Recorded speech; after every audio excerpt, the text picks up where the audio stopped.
know the name, but it's like 15 minutes drive.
Hello, everybody.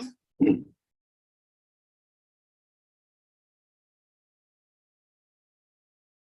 morning. Good morning. Good morning, Professor. Yeah, can you see my screen? Yes. Okay. So because maybe we are behind, but we will catch up. So is it okay to start now? Sure. Okay. So it's also we will talk today about Sklearn because it's a very important package in Python. We did lots of stuff in the last in the last 2 sections. For example, we have been studying lots of models and we try to develop it from scratch. But today also we will see how can we do it from Sklearn, because Sklearn is very powerful and it has lots of stuff which can make our life much easier. So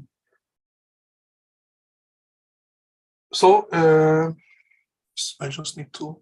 Okay, so today we need to talk about Sklearn, and also we will take an example, which is iris classification in Sklearn.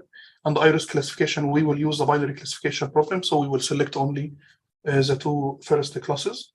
We try to plot the decision boundary because we will use models which are used for binary classifications. We need to plot the decision boundary. We did that last time, but we did that by hard coding. We did that by ourselves, but today we need to use some functions from Sklearn to do this. We need to split our data for training and testing. There is a very nice function in Sklearn. It's called train test split. So we need to use this function for dividing our data set to split our data. The Perceptron also, can we use Perceptron for multi-class classification? There is one technique called the one versus rest, which can help us to use a Perceptron or any binary classifier for multi-class classification. So in this case, we can use it for multi-class classifications like iris, because iris it's multi-class classification. We have 3 classes. Logistic regression classifier. It's something very similar to adaptive linear classifier. Logistic regression for iris dataset, for example, separable. We need to talk about separable and inseparable datasets, and how can we deal with our datasets if it's inseparable. When it's inseparable, it requires more complex models to solve. So in this case, if we can play a little bit with the features, maybe we can convert inseparable dataset into separable dataset, and we can use very simple model. And we know that using a simple model is very important for to avoid lots of complications. One of those complications is overfitting, for example. We need to talk about confusion matrix, and we need to talk about MLP. I mean, last time we talked about MLP because we used MLP last time for XOR dataset, if you can remember. So it was like an introduction to MLP, but now we need to use MLP also classifier from Sklearn, which is feed-forward neural network. And also we can also use MLP classifier in Keras. So in fact, you can use MLP from Sklearn and you can use MLP from Keras. Keras is very important because we need to use Keras for deep learning models. I need to clean my screen because maybe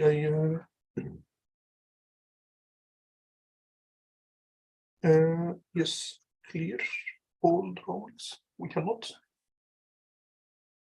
So strange. Okay, so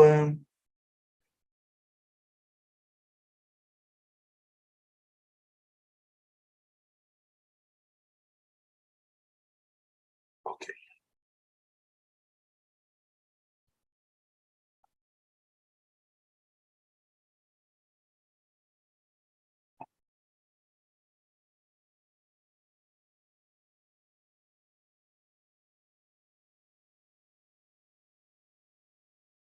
Okay, so Sklearn, in fact, it's Sklearn, as you can see, it's here. It's Python machine learning library offering a collection of machine learning algorithms for data pre-processing, data model selection, model training, fine-tuning, and evaluation. So in fact, it can help us to do everything, especially also data pre-processing. It's very, very strong in that section. Model selection, we can use it for selecting a model, for training a model, for fine-tuning a model, and for evaluating our model. SciPy or SciPy toolkit, it's developed by Google. This is the iris dataset. As you know, iris dataset, it has 4 features. We have sepal length, we have here sepal length, we have here sepal width, petal length, and petal width. So in fact, it has 4 features, and it has 3 classes: iris setosa, versicolor, and virginica. So we have 3 classes. So if you need to solve this problem, for example, using multi-class classifications or feed-forward to neural network, we need to have a model which has 4 inputs and 3 outputs, for example, because we have 3 classes. So we need to implement a perceptron to classify iris using scikit Sklearn from Python. We need to use this perceptron. I mean, last time we implemented this perceptron from scratch, and implementing a perceptron, it's a very, very simple one. So just to revise quickly, this is a perceptron, and imagine that we have 2 inputs, right? So the first input, it's x1, and the second input, it's x2. We need to multiply x1 with weight value, which is omega1, multiply x2 with omega2. We need to add something here, which we call bias. So we need to add b. This one, it's a +1. We need to have this weighted sum, and after that, we will apply this weighted sum to a function, to an activation function. So this function, it could be any function of your selection, and at the end we will have those. We will have here y, for example, or predictions. So we need to get omega x plus b, omega x plus b, and after that we need to apply this one to the activation function to get the output. So it could be Gaussian function or any other function. So it's a very simple one. So we did this implementation last time we did this implementation step by step, but now we need to be quicker. So we need to use this function from Sklearn, which is Perceptron. If you need to select Perceptron, you need to import it from Sklearn.linear model, because Perceptron, it's a linear model. We can use a Perceptron for linearly separable data sets. I mean, it should be for data which can be separated by a line, for example. So we call it a linear model. We need to select it from Sklearn.linear model. If you need to do some data pre-processing, for example, you can import, for example, standard scalar, for example, from pre-processing, Sklearn.pre-processing. First, we need to import our dataset. If you want to import your dataset also, we have also very nice lots of datasets already in Sklearn. You need to import it from Sklearn.datasets. If you want to get a dataset, for example, some standard dataset, for example. So we need to get iris. So iris equal datasets dot load iris. So in this case, we will load this iris dataset. We need to convert this problem into binary classification problem. So we will select from 0 to 100. When we select from 0 to 100, we limit ourselves to the first 2 classes. So in this case, our problem will be binary classification problem.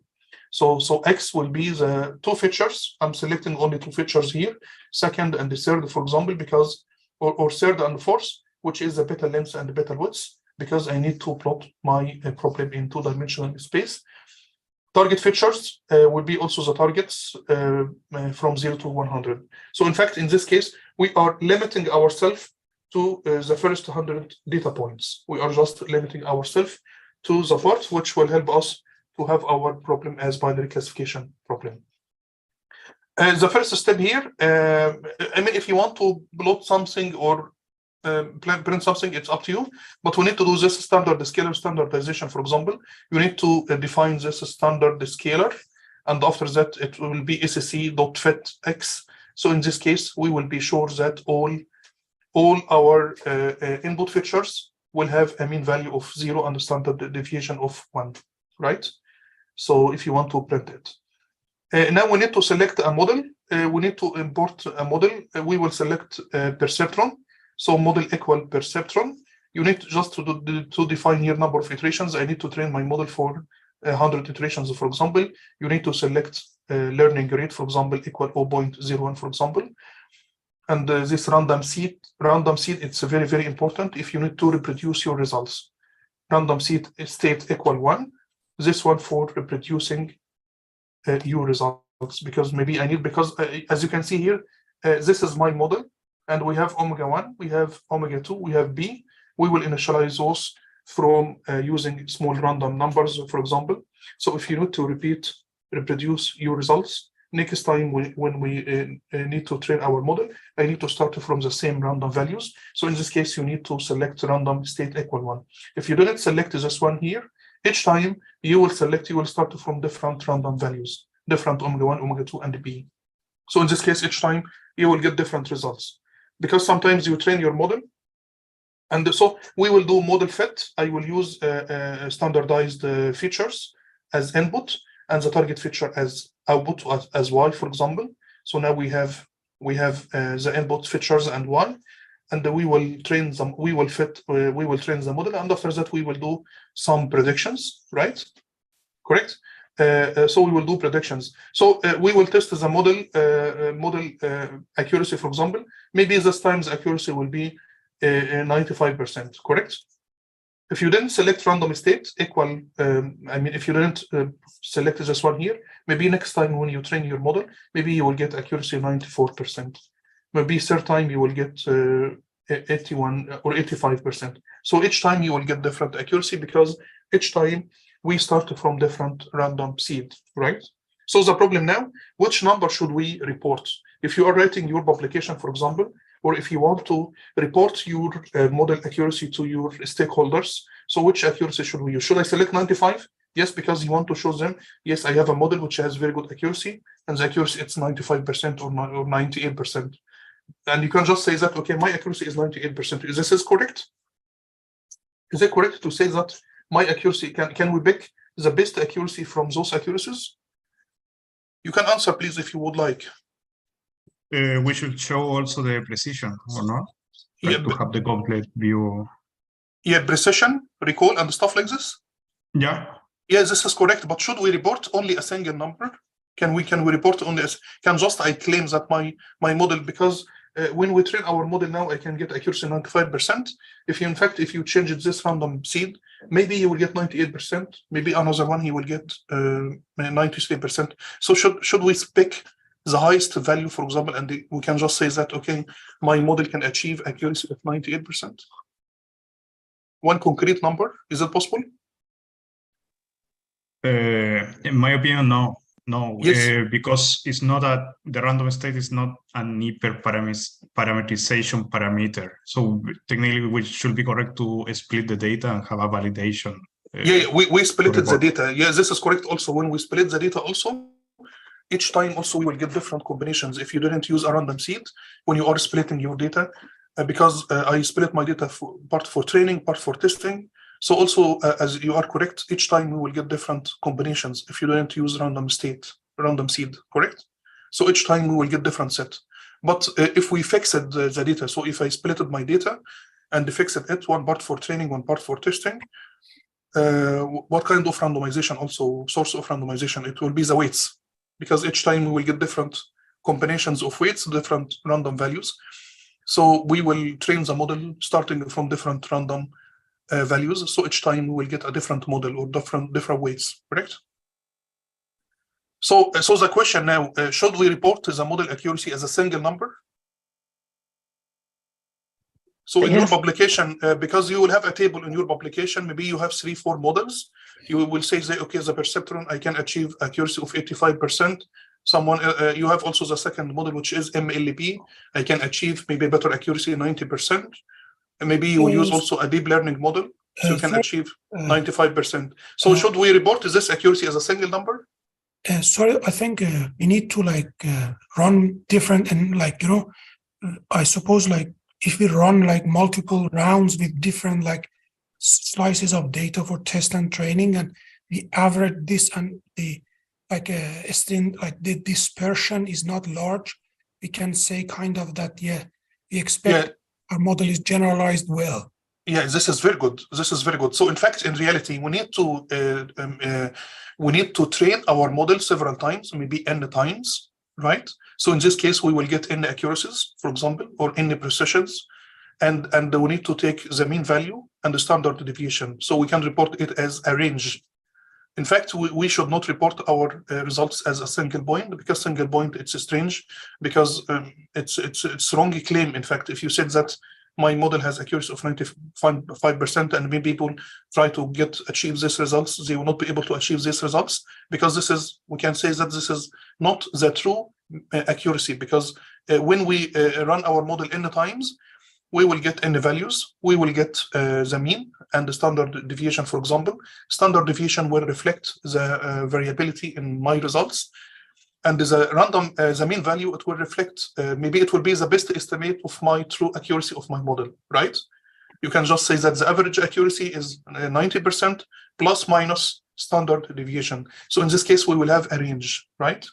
We will have a range. So in this case, you can say that maybe by we claim that, or we try to provide the best estimate of my true accuracy of my model, right? So we need to have a range. We cannot report it as a single number, because you will get questions from reviewers. If you are sending your paper, for example, in a journal or in a conference, for example, people will just give you a question direct. It will be very easy question from the reviewers, because this is not the correct way for reporting your results. You need to report your results as a range, not a single number. So in this case, you need to run your model maybe n times, test your model n times, because each time we will test my model and I will get the test accuracy. So in this case, I will have n test accuracies. You need to get the mean and the standard deviation, for example. Or in fact, you should do something more better, in fact, which is confidence interval, right? We need to do this confidence interval. So for example, you can say that for a confidence interval, for in 95% confidence interval, for example, your results will be within this range. It's mean plus minus maybe 2 standard deviation, or 1.96 standard deviation, for example. So in this case, we will be sure that if you will run your model 95 times or 100 times, we can claim that 95 out of 100, the accuracy will be within this range, right? So this is the best way for doing it. So you can just run your model n times, but of course, running your model n times, it will be very difficult, especially if you are using maybe a deep learning model, which take too much time for training, for example. So it might be not practical, in fact, to run your model n times, because it will take too much time. So in this case, we need to use this confidence interval, for example, for but I will prepare something for it. Yes, I got a question. Can we give an average of all accuracies? Yes.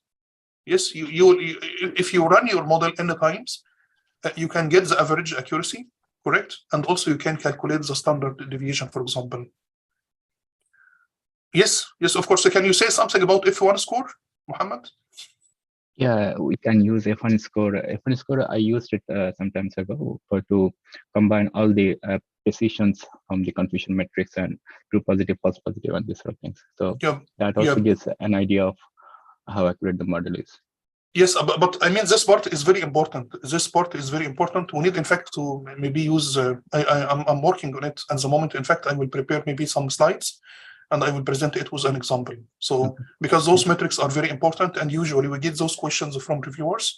If you report your results as a single number, it will be very, very strange, because it's a very strong claim, because people will assume that this is the true average or the true accuracy, but it's not in reality, because you have lots of randomizations in your model. So it's much better to report your results as a range. So it could be the average accuracy plus minus maybe standard deviation, for example, or you can use the confidence interval to report your results. So try to search for it, and we will try to prepare something for this. But try to avoid reporting your results as a single number. Yes. So now we have our model here. You can see here if you want to get the model coefficient. As you can see in the Perceptron, we have two coefficients. For example, we have model coefficient, which are the weights. So we have those coefficients. Those coefficients, it will be omega 1 and omega 2, for example, and the intercept. This intercept, it will be the bias. So if you want to get omega 1 and omega 2 and the B, those are your parameters. If you want to plot your decision line, because we can plot the test set, for example, I mean, maybe this is a test set. We have two classes, but we need to plot the decision line. If you want to plot the decision line, we agreed last time that the decision line, it will be omega1 x1 plus omega2 x2 plus p equals 0. This is my decision line. All points which are located above this line will be classified as +1, for example, and all data points which are below this line will be classified as 0 or -1. It could be 0 or it could be -1. It's according to the function which you are using. So here, if I just plot my data points using scattered plots, and I got the coefficient, so I just need to plot the decision line. So this is my decision line. Do you see it? So for example, I have coefficient 0 and 1. So coefficient 0, in fact, it's omega1, for example, and coefficient 1, it's omega2. So if I want to plot it, I need to generate, for example, x1. So I will generate x1. Once you generate x1, I need to get x2. So in this case, x2 equal minus omega1 divided by omega2 multiplied by x1 minus b divided by omega2. So in this case, we can plot our line. So just if you want to, so you need to assume some values for x1. I need to assume some values for x1 and generate respective values in x2 and just plot x1 and x2. In this case, you will get this decision line, right? And also we can use mesh grid. I mean, last time also we used the mesh grid. If you want to use mesh grid, it will be the same. In this case, you don't need to get explicitly those omega1 and omega2 and b. You can just use the model for making a prediction. So so here I use this another way for plotting this decision line or decision boundary. I will generate x1 and x2. We have this graph here. So we have all values for x1 and x2, just to generate values for x1, right? And generate values for x2. Use x1 and x2 for generating this mesh grid, right? And after that, you will send those values to my model, right? So I have x1 grid or xg1 and xg2, for example, which is a mesh grid of x1 and x2. x1 it's x1 minimum -1 and to x1 maximum +1, for example, using this step. The same for x2. So now I have x1 and x2, and I will use x1 and x2 for generating this mesh grid, and I will send this two values to my model for making predictions. So I will use model.predict in this case, and I will get z. And using a contour function for plotting xg1 and xg2 and z, for example. In this case, I will generate this nice graph. So if you want to generate a line, it's fine. If you don't want to generate a line, you can just use this function. I mean, this approach, it's more practical, in fact, because if your model is more complex, it will be very difficult to plot a line. So it's much better to use this approach for plotting your decision line or decision boundary. Before training my model here, in fact, I used here my whole data set, as you can see here. I didn't split my data, which is not correct.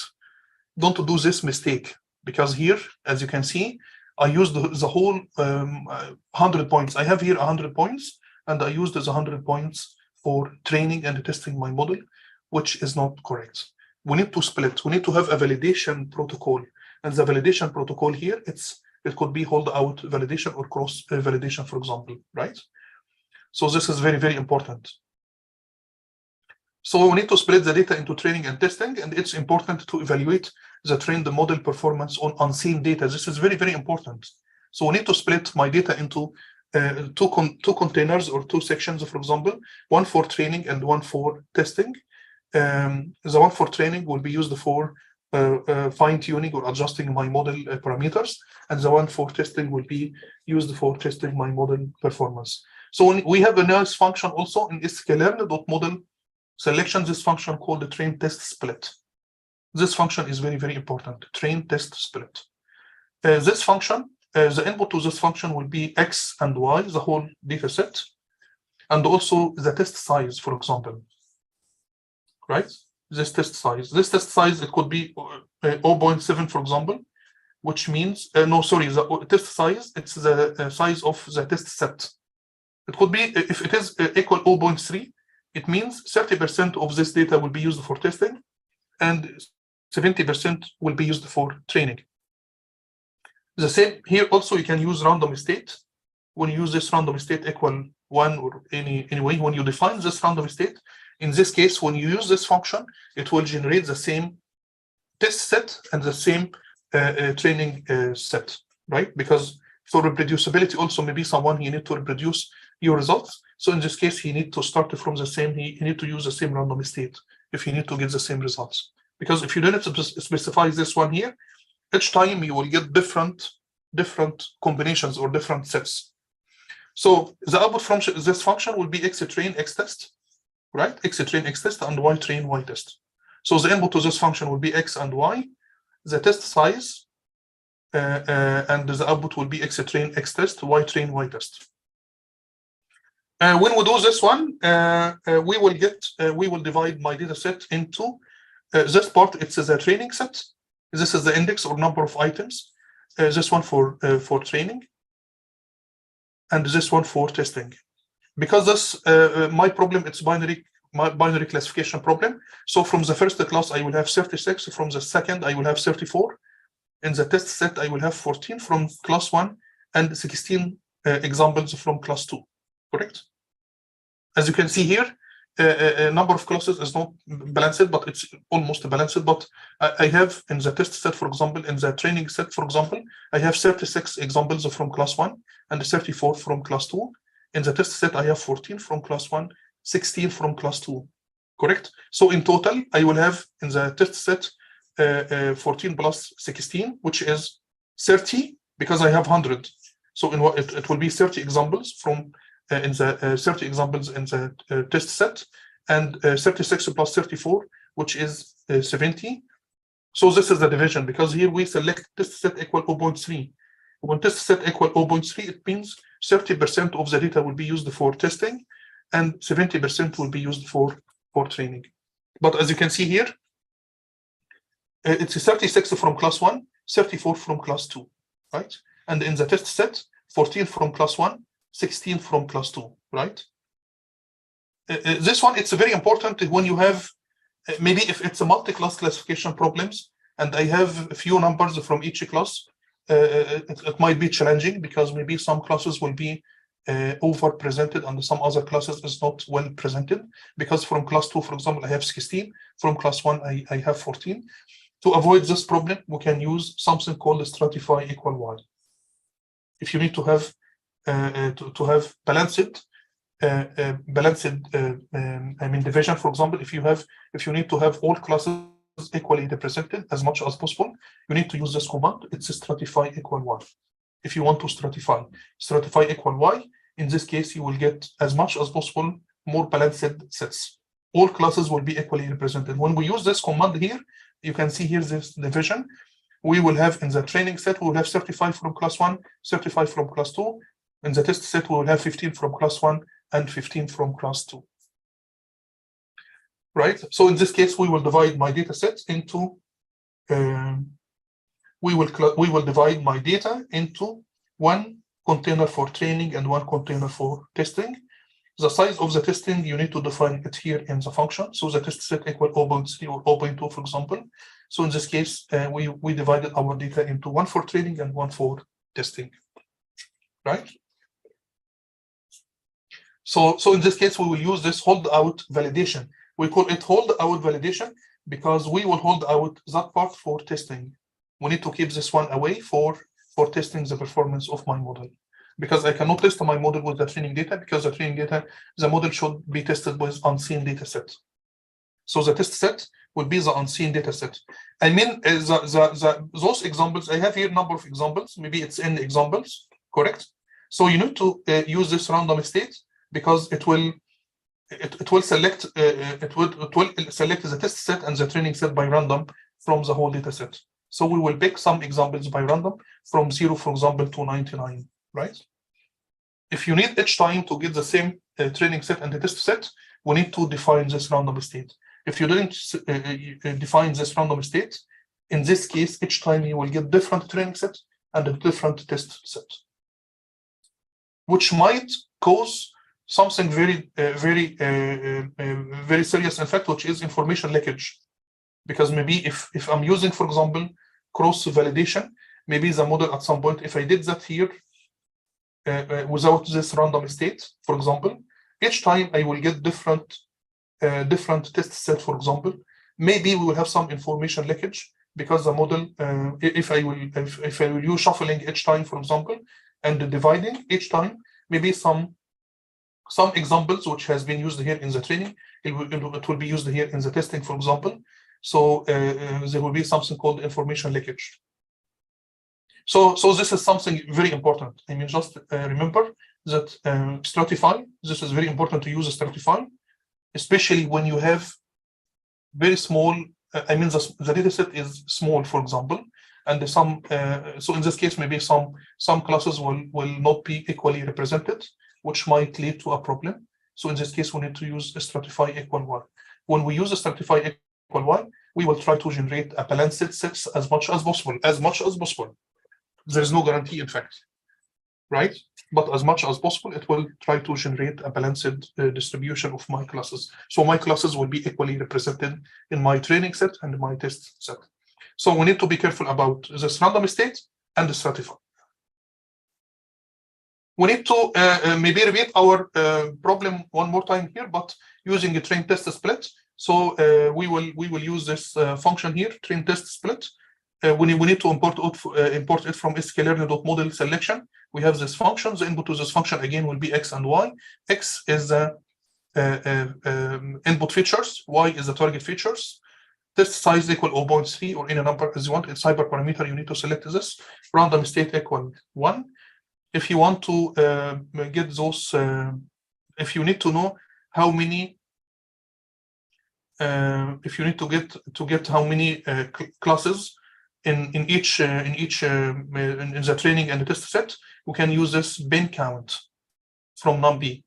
Bin count y train, bin count y test, bin count y train, and the bin count y test. In this case, you will get 36 from class 1, 34 from class 2. In the test set, it will be 14 from class 1, 16 from class 2.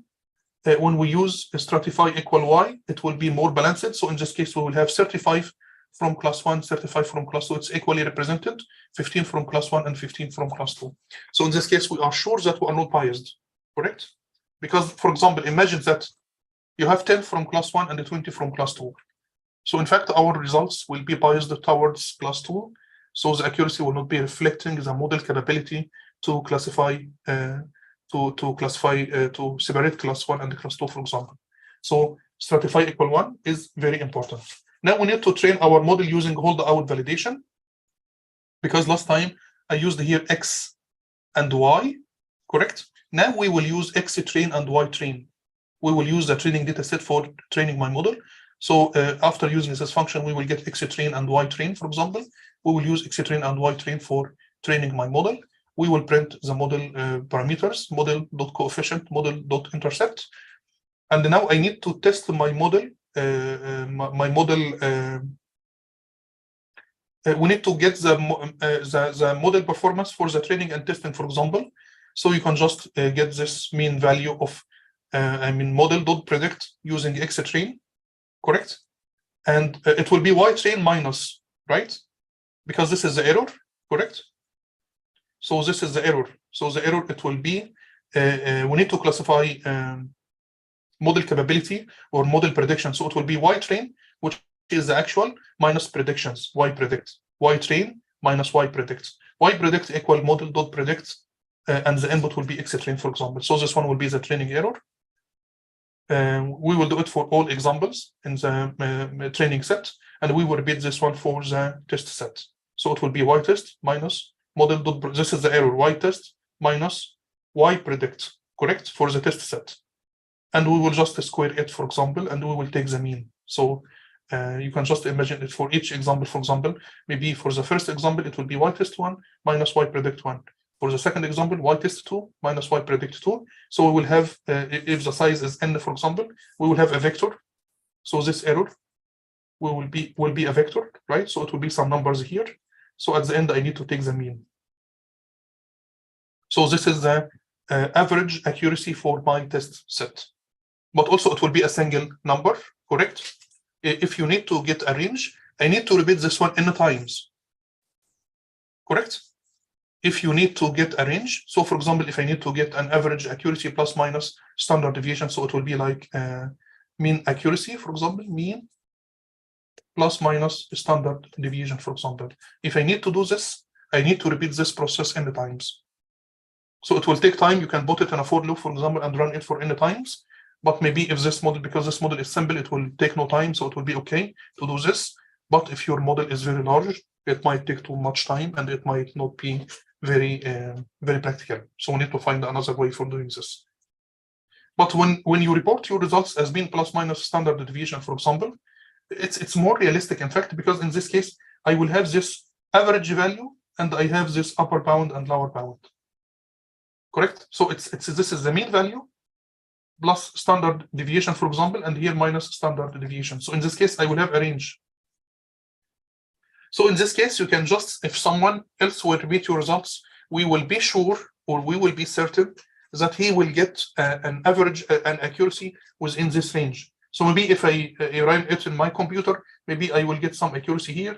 If you did it again, for example, after 1 week, for example, maybe you will get someone here. If someone else in China, he will try to repeat this results, maybe he will get something in this range. But also there is no guarantee that we will not get something outside. It could happen also. But we using this mean and standard deviation, we are certain that maybe by 95%, all accuracies will be within this upper bound and lower bound. It will be within this range. To get this range, you need to repeat this one n times. So you will get n accuracies, and from this n accuracies, you will calculate the mean value and the standard deviation, for example, or standard error, correct? If you need to do this, this is the hold-out validation. So hold-out validation, it's simply, we need to use this function, train test split, which we need to import from sklearn.model selection. If you need to use cross-validation, we need to import this function also from sklearn.model selection, the function called the cross-validation score, this function, right? So now we need to define our model. So the model will be a perceptron, maximum number of iterations, maximum iteration equal 100, learning rate equal 0.01, for example. The validation fraction, this is very, very important. This validation fraction equal 0.1. This validation fraction equal 0.01, for example, which means we will use 10% of the training data for validation, right? So the validation fraction, if you need to define this validation fraction, it means validation fraction equal, for example, 0.1 or 0.2, which means 10% or 20% of my training data will be used for validation. Also the same random state. This is very important if you need to reproduce our results. So in this case, when you fix this random state or random seed, it means each time we will use the same set of random values for initializing our weights and bias.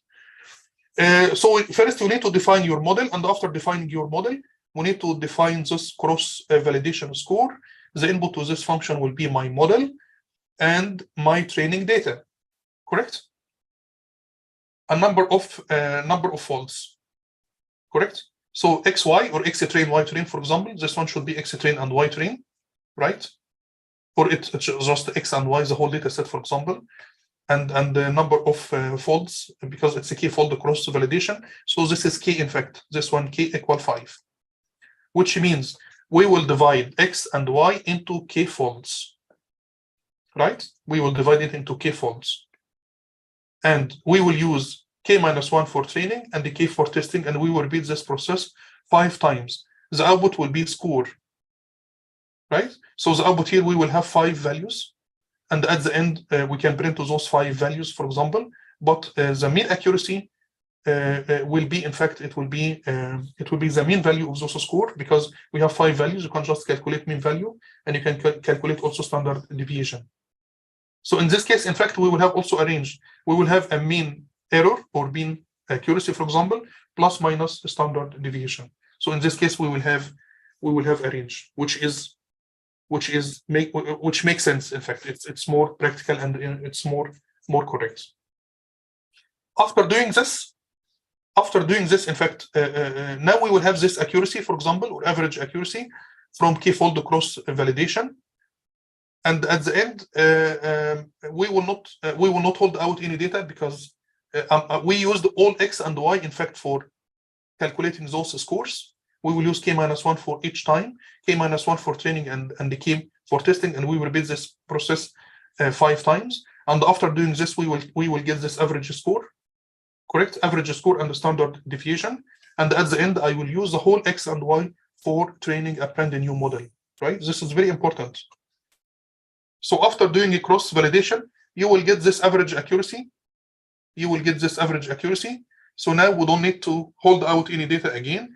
When we try to train my model, I will train my model now using the whole data set. We will not hold out any data set for testing. So we will use the whole data set for training my model. So at the end, we will just train our model again using X and Y, the whole data set, X and Y.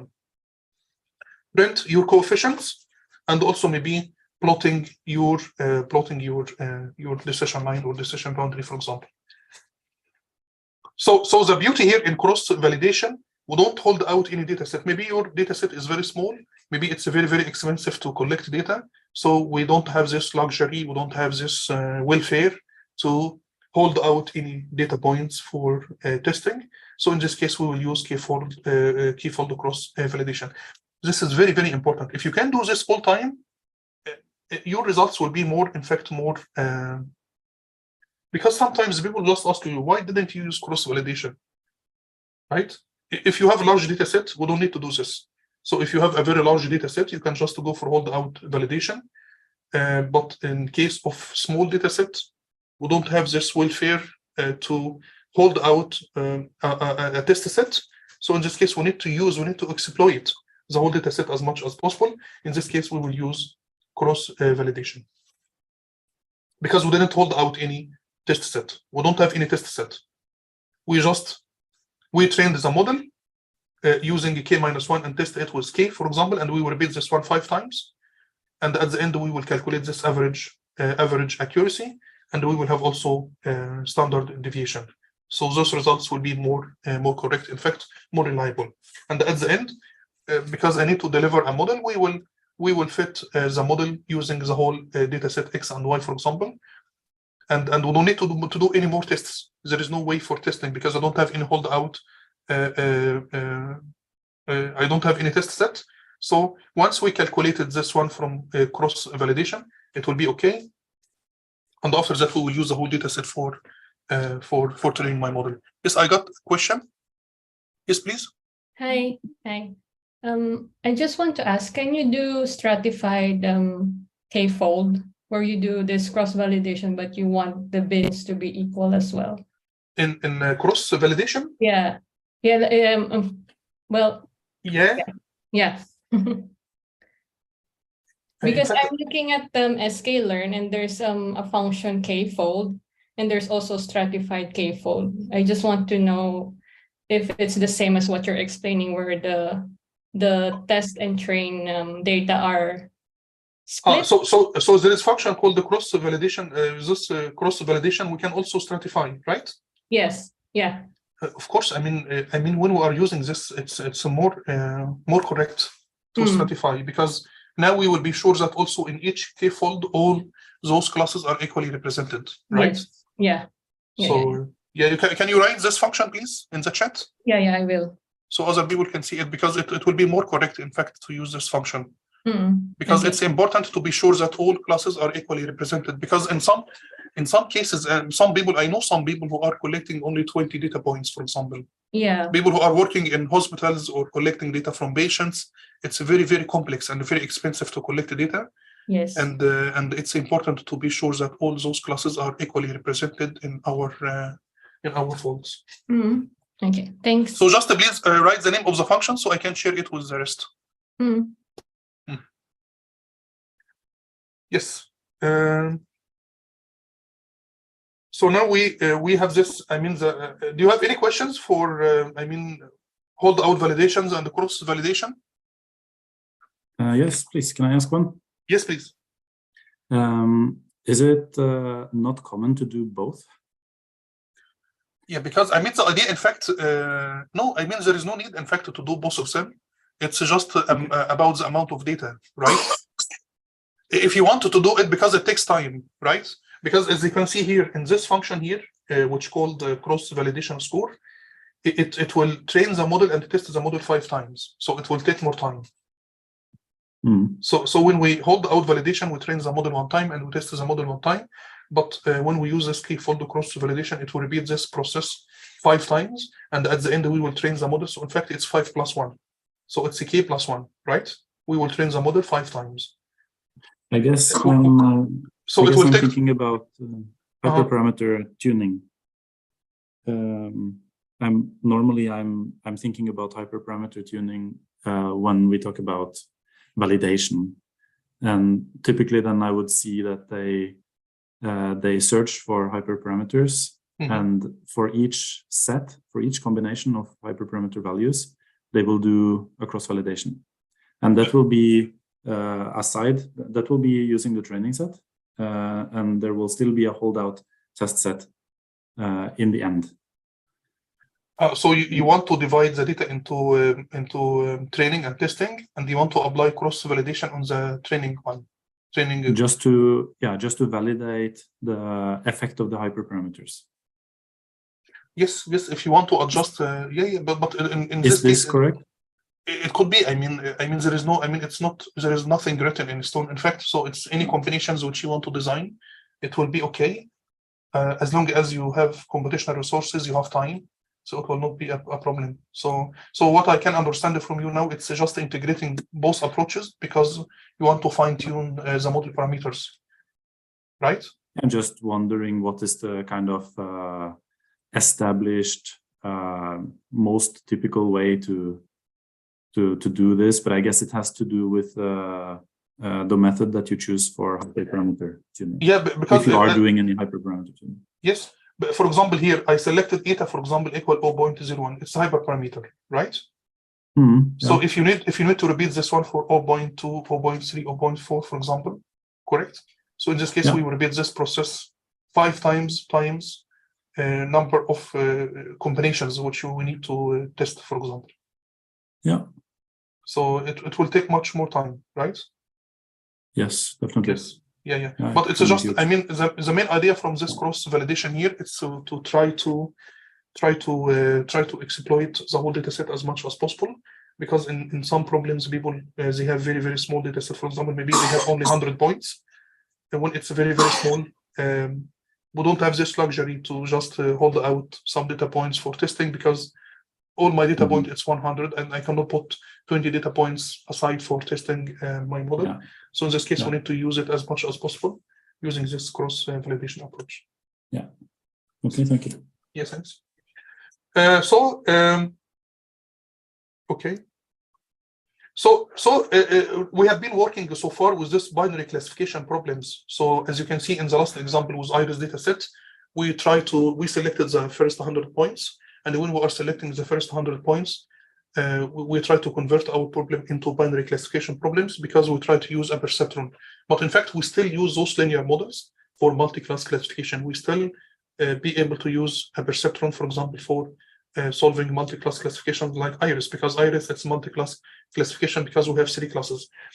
So in this case, we can extend this one into multi-class classification.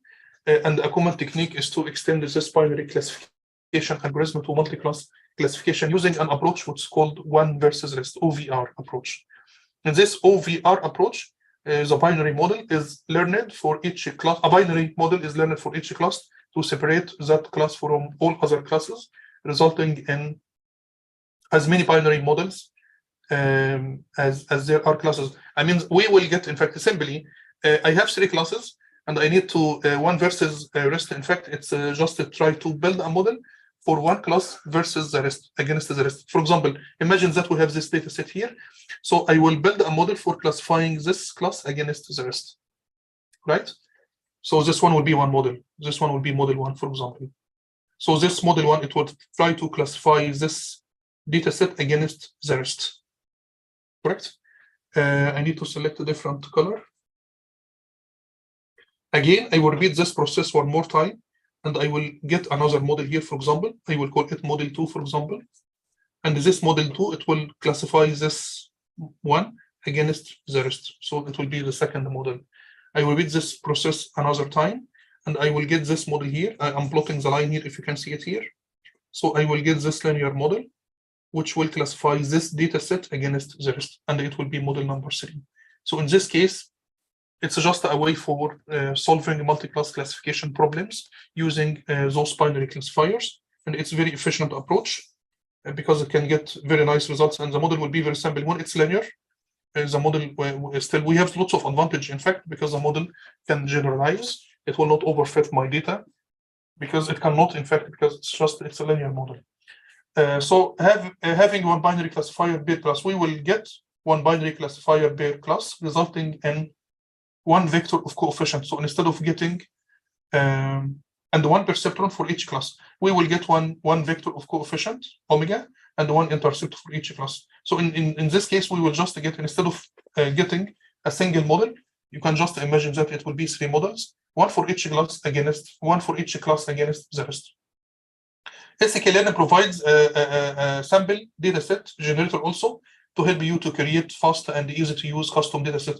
Also in Sklearn, also we can generate customized data sets.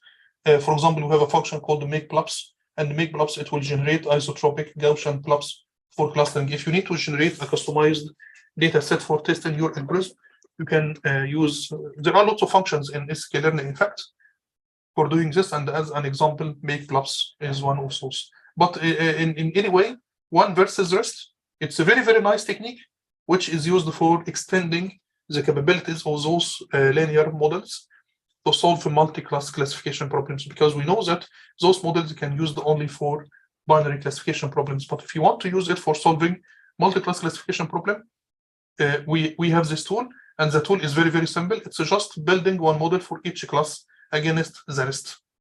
So and the number of models at the end, the number of models will be the same as the number of classes.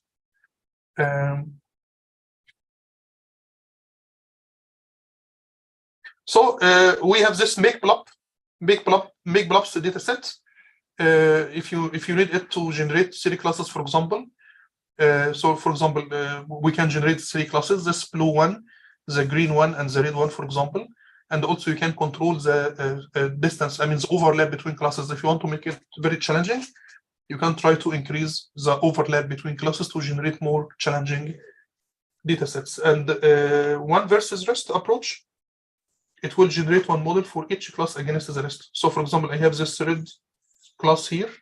So I will generate a model which will generate this red line versus the rest. So it will classify this one against the rest. So at the end, I will get a decision boundary, and all data points which are above it, it will be classified into 1. All data points below it, it will be classified, for example, into -1 or 0. We will repeat this process 3 times. So one time we will generate this red model, for example, and after that we will get another model, which is the blue one. And this blue one, it will classify this blue class against the rest. And the green one, it will classify the red class against the rest. So at the end, we will get 3 models for class 0, because it's we have only 2 inputs, omega 1 and omega 2. So we will get omega 1, omega 2, and p, the coefficient and the intercept. So for class 0, we got those numbers. For class 1, we got those numbers. For class 2, we got those numbers. We can use those numbers for plotting the decision, each respective decision line. This is the Python code. You have the link also if you want to go to it. We need first to generate our data set. So we will use this make blobs. Make blobs, it's we need to import it from Sklearn.datasets. Make blobs. This make blobs, you just need to define random states, for example. So random state equal 42. And also, again, this is very important if you need to reproduce your data set. So we will use this function. We generate those 3 classes. And after that, I need to use a logistic regression model, which is logistic regression. So I have X and Y. We plot my data points. And after that, I will define my model. So it will be logistic regression. Logistic regression, you need to import it from Sklearn.linear model. You need to fit the model using X and Y. I didn't use any holdout or cross validation, but you need to know that this is wrong. This is not the correct way for doing it. And after that, I will use this model for making my prediction. So when we try to predict, we expect only input features to the model X, and the output will be y predict. You have y predict and you have y, which is, if you need to calculate the prediction error, for example, it will be y minus y predict. So it will be y minus y predict. This one will be the error. You need to square it and take summation and divide by the size of the test set or the data set, for example, n. So this is my error, prediction error. If you want to get the prediction error, so error will be 1 divided by n multiplied by the summation of y minus y predict squared, which is mean squared error. So you can just say that this is mean squared error, for example, right? If you want to print the model coefficient, you do this print coefficient and intercept. But remember, this one will not be a single. I have 3 classes, and I'm using here one versus rest. So this coefficient, it will not be a vector, but it will be a matrix, right? Because if it's one model, we should expect omega 1 and omega 2. But because we have 3 classes, so we should expect this one to be 2 times 3. It will be a matrix. And the percept, it will not be a single value, but it will be a vector, which consists of 3 times 1 values. So, so we did that using this linear regression, and we are just plotting our results, and you can just go in. Okay. If you want to do it for 4 classes, you just need to define number of, by default, it's 3 classes. So as you can see here in this last example, we didn't define here number of classes. When you didn't define number of classes, it will generate 3 classes, right, by default.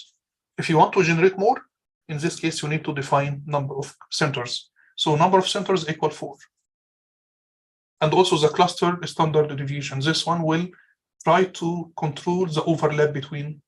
When you increase the standard deviation, it will increase the overlap between classes if you want to make it more challenging. So when we select centers equal 4, it will generate 4 classes. Now we have 4, right? And I need to be clean.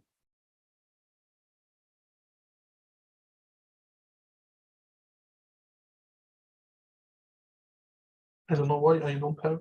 Okay, now it's clean. Yes. So as you can see here, we have 4 clusters. And when you increase this cluster standard deviation, it will increase the overlap between clusters if you want to make it challenging, right? So if this cluster standard deviation equal small number, for example, there will be no overlap between classes. If you want to increase the overlap between classes to make it more challenging for your algorithm, so in this case, you need to increase the standard deviation. We will use logistic regression. Maximum number of iterations equal 100. Multiclass equal OVR. When you select this one, it will use 1 versus rest. So multiclass equal OVR. This is very important. I didn't split my data into training and testing, and didn't use also. I didn't use cross validation. So I will use the whole X and the whole Y for training my model, and I will calculate Y predictions. Once you have those Y predictions, I can calculate a classification error, for example, or accuracy, for example. So if you want to calculate the error, it will be Y minus Y predict. If you want to get this error, it will be Y minus Y predict, correct? Square, summation, divide by n. This one will be error. This is the classification error. If you want to get the classification accuracy, it will be 1 minus error. Multiply this one also by 100 to be in percentage, right? So when we do this, in this case, we did nothing. In fact, it's just we increased number of clusters by 1, and we use multi-class classification. So in this case, we should expect 4 models. 1 model for class 0, 1 model for class 1, 1 for 2, 1 for 3. And the parameters of the model will be omega 1, omega 2, because we have 2 features here, right? We have 2 input features, and we have only 1 target feature. So we have omega 1, omega 2, and the B for each class. Class 0, class 1, class 2, and the class 3. Just the plotting, you will get those decision lines. So this model, it will classify this one against the rest. The red one also here, this one, it will classify this red one against the rest. So this approach, it's called the 1 versus rest. And as you can see here, the decision line all time will be a line, because we are importing this model from linear models. This model will generate a decision line, which is straight line. So it will not overfit, which is very good advantage. Okay. So so extending a perceptron for multi-class classification also, because we used the last time the perceptron also. So it was iris dataset. I'm asking people maybe to try to solve it, for example. So in case of iris dataset, we have two input features, sepal length and sepal width, for example, and it could be sepal length, sepal width, or petal length and petal width. You just select, for example. We have three classes: Setosa, versicolor, and Virginica. So we should expect that the model will look like this one using a perceptron, which will be like something close to feed-forward neural network with one hidden layer. We have this input layer, we have one hidden layer, and this is our output layer, for example. So the output will be Y1, Y2, Y3, which is a target feature from class 1, target feature from class 2, target feature from class 3. So this Y1, it will be zeros. It will be 1, for example, when it's a class 1, zeros otherwise, right? Y2, it will be 1 when it's a class, for example, class 2, zeros otherwise. The input will be x1 and x2. We have here omega 1. Maybe it's omega 1, 1, omega 2, 1. Here it will be omega 1, 2, omega 2, 2. This one also it will be omega 1, 1, omega 1, 1, 2, and omega, in fact, 1, 3. Sorry. So it will. So we can say that we have here a matrix omega. This omega, it will be, for example, it will be like omega 1, 1, omega 1, 2, omega 1, 3, omega 2, 1, omega 2, 3, omega, omega 2, 1, omega 2, 2, omega 2, 3, omega 3, 1, omega 3, 2, omega 3, 3. And the bias also will be a vector, which is B1, 1, or B1, B2, B3, B1, B2, B3. So when we train this model using a perceptron, but we will extend it for multi-class classification, we will get those numbers here. So we have those weights. I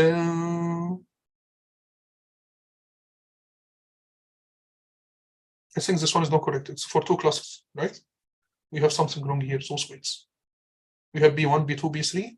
We have something missing here, in fact. One column missing for the weights. Because we have three classes, so we should expect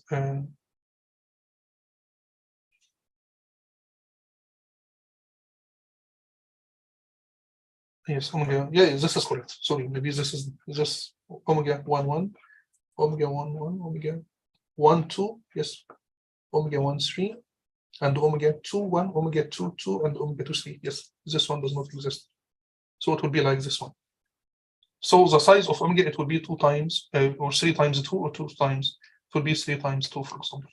And the bias will be 3 times 1. So this is correct. So finally, we have those weights and the bias. We can use those weights and bias for plotting the decision line.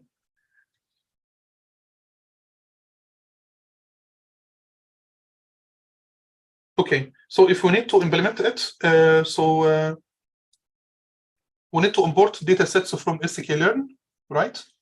And after that, we need to upload my iris dataset. So iris equal dataset.load iris. We need to define the features. So the input features, it will be petal length and petal width. So we will select feature number 3 and 4. Y equals the target features, right? If you want to see how many classes you have, so you can just use from num_b unique of Y. So it will be 0, 1, and 2, which means we have 3 classes, 0, 1, and 2. Target names, it will be Setosa, versicolor, and Virginica. And feature names also, it will be sepal length, sepal width, petal length. We will use petal length and petal width, right? If you want to apply some feature, some data pre-processing, we can use a standard scalar, for example. So we need to define a standard scalar because the range of inputs is different. We don't have the data set here. If you want to have, so after doing this, the mean value of each, because X, we have 2 X values. We have 2 target feature, 2 input features. So the mean value will be 1.4, and for the second one, it will be 0.2. Standard deviation, it will be minus 1.0, 1 minus 1.34 for the first feature, and the second feature, it will be minus 1.31. For the model, We can select train test split for dividing the data into training and testing. We will use train test split from model selection. We will use standardized X, for example, right, as the input to my model. And the test size will be 30% of the data will be used as a test size. And we will use random state equal 1 or equal 44 for reproducing my results. Stratify equal Y because we need to be sure that all classes are equally represented. We will use this bin count for Y test and Y train, for example. So for Y train, we will get 35 from class 1, 35 from class 2, 35 from class 3, for example. In the test set, it will be 15 from class 1, 15 from class 2, and 15 from class 3. So when we use stratify equal 1, stratify equal Y, we are sure that all classes are equally represented in both my training set and the test set. Now we need to import the model. We will use the perceptron from linear model. We need to get this perceptron from sklearn.linear model. We define the model. We need to train the model for maybe 20 iterations. We need to define some hyperparameters, which is a training rate, for example, and random state equal 1 because we need to repeat our results. If you need to repeat our results, we need to initialize the weights using the same random set or random values. We will train the model using X train, Y train. So this is now more correct. So I will use X train and Y train for training my model. And after that, I need to calculate Y prediction for the test set. So model.predict X test. So after training my model, I need to calculate the accuracy for the test set. So I need to calculate Y prediction. It will be model.predict, and the input in this case will be X test. So this one will be the prediction error. I mean, if Y predict equal if Y predict equal Y test, so the accuracy will be 100%, right? So we need to test. We need to test if you need to get number of misclassified cases. So in fact, I need to find how many Y test not equal Y predict using this one. So this command, in fact, it says that count number of cases where Y test not equal to Y predict. Correct. So if I can count this one, get some, which means I try to count the cases where Y test not equal to Y predict. So it will be number of misclassified cases. So number of misclassified cases, it will be 2, just 2 examples out of 30. So in this case, the model accuracy will be, I mean, the model accuracy, it will be, or the error, for example, error will be, it will be number of misclassified cases divided by the total number of cases, which is 30. So it will be 2 divided by 30 multiplied by 100. So this is the prediction error. So the prediction error, it will be number of misclassified cases divided by the total number of cases, which is 30, because the test set equals 30. The length of the test set equals 30, so it will be 2 divided by 30 multiplied by 100. So this one will be the classification error, for example. So the accuracy will be 1 minus this one, right? Or you can do it in different way. You can get a length of Y test, which is 30, minus number of misclassified cases, which is 2, divide it by the total length of Y test set, multiply it by 100. So if you want to do this one, so it will be 28 divided by 30 multiplied by 100. So this is the model accuracy. If you want to do it, but also we have a function which we call the model.score. In fact, model.score, when the input is X test and Y test, multiply it by 100, you will get the same ratio or same percentage. So you can do it by doing this, right? Or you can just use a function which is called the model.score. Model.score. When the input is X test and Y test, you will get the model accuracy. If you want to print model coefficient, you will get those print model coefficient and model intercept. The intercept or the bias, we have 3 values because we have 3 classes, correct? And also because we have 2 input features, 2 features, so it will be 2 times 3. Number of features multiplied by number of classes. I mean, the dimension of this matrix, this weight matrix, it will be 2 times 3 or 3 times 2. I prefer to be 2 times 3 because 2, it's number of input features, 3 number of classes, right? So now if you want to plot your model, you can just plot it like this one. I have one class, one perceptron for each class. This one will be Y1, this one will be Y2, this one will be Y3. We have 2 inputs because we have to target 2 input features, X1 and X2, and just to make all those connections, right? I connect X1 to each and connect X2 to each one.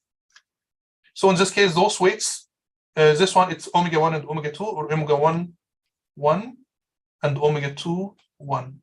This is omega 1, 1, and this is omega 2, 1, right? And this is the pipes, B1, and so on. So now we have 3 models. When we use this one versus this, we will generate one model for each, we will generate a model for each class. If you want to plot the decision boundary, we did that also several times. I prefer to use this mesh grid approach. So I need to find the range of X1 first, and the range of X2, and use mesh grid for generating X1 grid and X2 grid. And after that, I have my model.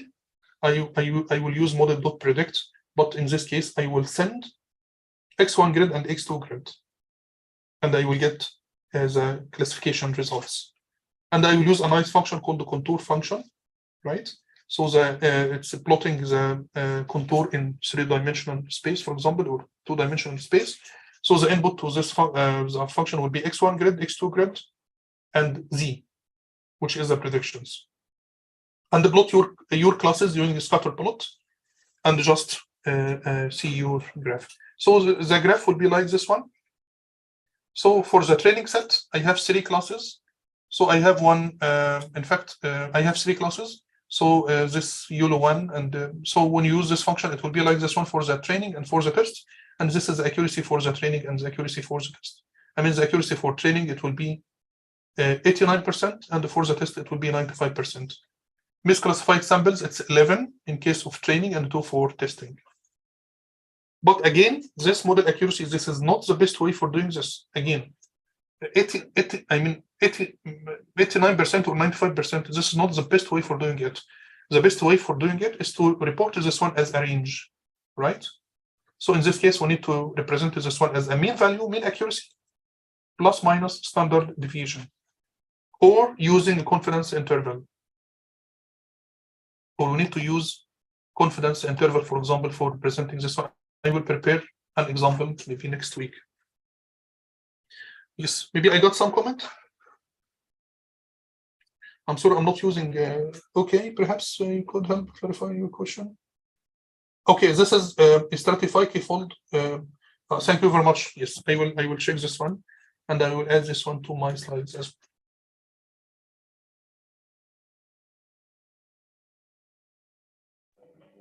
Hi, Ibrahim. Yes. I have one question regarding the blob. I haven't understood how actually it functions. It needs to, so it takes the input, this multiple linear divisions, and then it somehow makes the areas. For example, for 3 divisions, for 3 equations of line, it gets three surfaces. And so also there is standard deviation. And yes. Number of centers and and the standard deviation of the. So yes, how can you decide about standard deviation? It's a standard deviation if you want to create overlap between those clusters. As you can see here, do you see my screen? So for example, if you want to, because sometimes people want to create a data set which is very challenging. So if you will increase the standard deviation, it will spread more. Right, and there will be some overlap between the classes. So if you want to test, how can you be sure that there is going to be an overlap? How do you know what's the threshold in choosing the standard deviation that there is an overlap? In fact, if you can we can run this example. Should I run the example? Or maybe just if you have a link to documentation. Yes, the link here. Can you see the link in page 13? Cool. Okay, I will visit it later. But basically, is some kind of Gaussian centered at the middle of the class, or? Yes, it's a Gaussian distribution, maybe. Okay. So you need to go to the maybe documentation of the function, and I need more about. But I guess I don't know if it's a Gaussian distribution or normal distribution. but it's when you increase this number, you will, the distribution of each cluster will be more, it will be more wide. So if you want to create this overlap between those classes, just increase this number, because you have this. We define the centers. So the center also it should be coming by random value somehow. Select. I don't know how they select this centers, for example. But each time also it will be different. So if you don't use random state equal something, each time you will generate different distribution or different data set, for example. So there will be a center point somewhere, and the data will be distributed around this center point according to the standard deviation, because it generates those points around the mean value plus minus the standard deviation. So when you increase this standard deviation, it will be spread more, and in this case, the chances to get some overlaps between those clusters or classes, it will be higher. So if you want to generate a complex data set where there are too much overlap between data points, and also number of points. I didn't specify here the number of points, so maybe I'm using the. I don't know the size. In fact, it could be maybe 100 or something. I don't know. But you can also select the number of points, so you can increase number of data points generated to make it more challenging, or if you want to use hold-out validations or cross-validations, so the size of the data set will be also important factor. But it's, I guess, something simpler than k-means. This makes blobs. K-means? Yeah, it should be simpler than k-means. K-means the clustering. Yeah. Yes, but I don't know how the function works. In fact, but I tested it. In fact, when you decrease this standard deviation, it will be compacted. There will be no variation within clusters. But when you increase this standard deviation, there will be some variations within each cluster, and there will be some overlaps between different clusters. Okay, thank you. Yeah. And for this one versus rest, it will just extend this Perceptron linear model, and it will try to generate a model for to classify each cluster against the rest.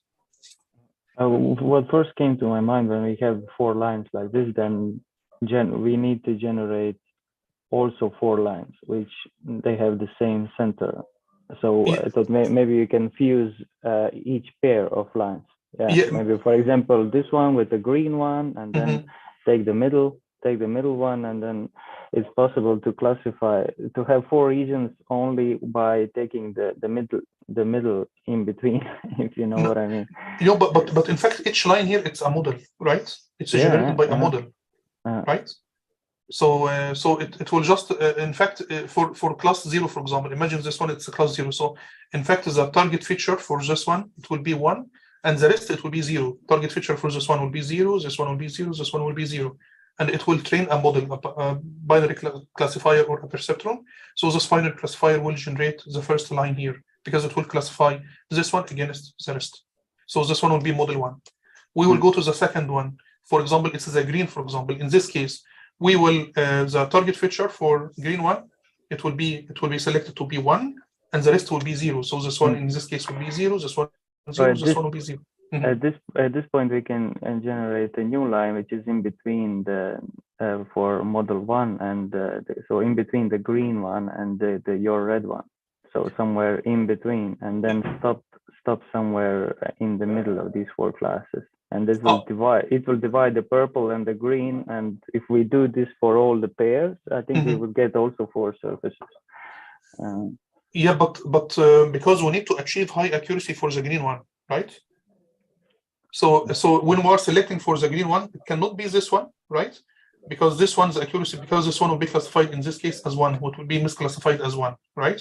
So it will decrease the accuracy of the model. So so the green one here, maybe this is the optimum, because also there are some overlap. As you can see here, the accuracy, it's not 100% for the green, because also some green points are located below the line. We have here also some purple, which is above the line. It will be misclassified as 1. Also this one, also some point here, it's above the line, which would be misclassified as 1. So the accuracy for the green one, it's not 100%. It might be 98%, for example, because we have some data points misclassified from the green and from the other two classes. So it will try to find a line which can achieve high accuracy as much as possible, right? Yeah. For the green one. So the green model or the green line, it will classify green as 1, the rest will be classified as 0, all the rest. For the red one, it will classify this one as 1 and the rest will be classified as 0, generate this model. So in this case, we will get a model for each single class. Maybe you mean yeah, because in fact it's also because now we have 4 models. So if I have a data points, I guess I understand you. So in this case, we have 4 models. If I got a new example, I mean, how can we classify this one? Should we classify this one as blue or red or green or right? Yeah, precisely. So I thought how to make 4 surfaces out of 4 lines, and then of course some kind of some kind of you need to choose also another 4 lines which are gonna be divisions between. It's some kind of Voronoi surfaces. For example, for a new line that is dividing blue and red, one line that is dividing red and green, and one line that is dividing green and purple, and the 4th one, of course, that is dividing purple and blue. Yeah, because we can understand it for my data set, because my data set is supervised. And they all need to have one common point somewhere in the center. If you know what I mean. So 4 lines with one common point, and then you have 4 surfaces, and then every new data point that comes, it's going to be easily classified. But I think the blob is doing the same thing, just with a different tactics. Yes. Okay, so I don't know. Do you want what time is it now? If you want to take a break or something, should we continue, or do you like to take a break?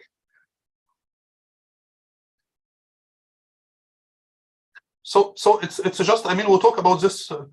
I mean, class probabilities using this logistic regression. I mean, logistic regression, we can just use it for calculating. To regress, for example, right?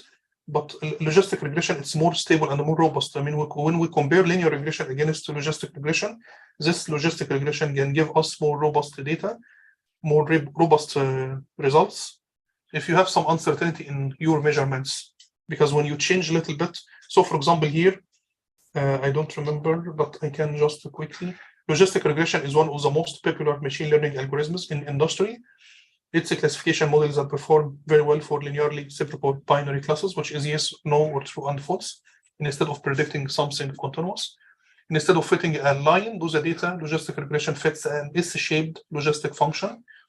Although it gives the probabilities as numbers between 0 and 1, it is usually also used for classification using a threshold value. So here we need to define a threshold value, and you can just say that all probabilities which are higher than 0.5 can be classified into 1, otherwise it can be classified into 0. This one, it's very good for uncertainty, because sometimes we are measuring some data points, and with some noise, it can change if you are using linear regression with small changes. So for example here, I need to just have an example. For example, this red point, do you see this red point? If we added some, it's classified as 1 now, right? This one, it's classified as 1 or classified as 0, for example.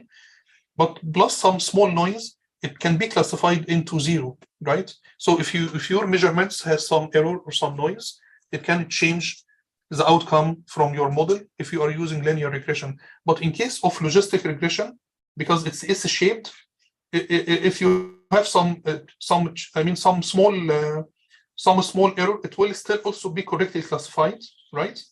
Because of this nonlinear shape of your logistic function. So the logistic regression, why it can be converted also from regression into classification. So and it can be also extended into multi-class classification if we have multiple classes. The likelihood of an event, we can just skip this one because it's just about this noise issue stuff. Fitting a logistic regression model, fit a sigmoid or logistic function, for example.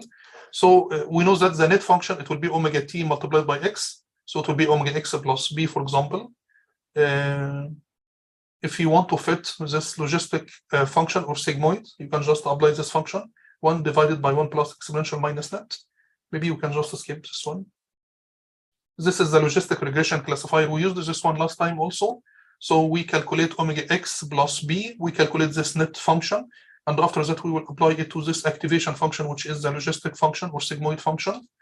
And we will calculate the error here, we will calculate y predict here, and we will subtract this one from the target features and calculate the error and adjust weights. And after that, if you want, so the output here will be regression. If you want to convert this one into classification problem, just apply a threshold function here, this one. Just apply a threshold to convert it into classification problem. If your target feature should be 1 and 0, for example, you can just use this unit step function or symmetric function, for example. So maybe we can stop here and we can start after a break with linearly inseparable dataset. This example is very nice. A very nice example. We used this last time, make plups, but we have another function which can be imported from Sklearn datasets, which called the make circles. This example is very nice because it will show us the importance of data pre-processing or feature engineering. So should we stop here and start again after maybe 10 minutes break? Is it okay? Sure. Okay. That's okay. Okay, thank you. Yeah. Thank you.